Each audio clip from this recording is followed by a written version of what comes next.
Jadi apa pendapat doktor tentang awareness lah Hmm. perempuan-perempuan di luar sana tentang penyakit ni? Sekiranya ada gejala, ada period pain, memang kena check lah. Memang kena pergi jumpa doktor. Dan kalau pula period pain tu semakin lama semakin teruk kan.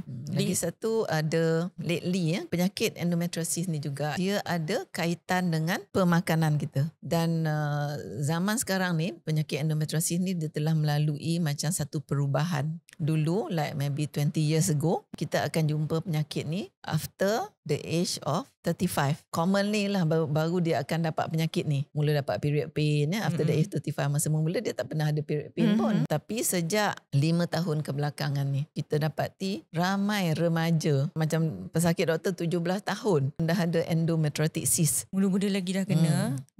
Muda-muda lah umur 20 lebih. Very common to happen Kita kaitkan dia dengan makanan. Terutamanya makanan yang berlemak tinggi. Pizza, burger, processed food. So benda ni sangat ketara semasa COVID. Oh, dia meningkat time tu. After the COVID. So all this food mempunyai trans fat yang tinggi. Tak digalakkanlah untuk bagi anak kita makan makanan fast food.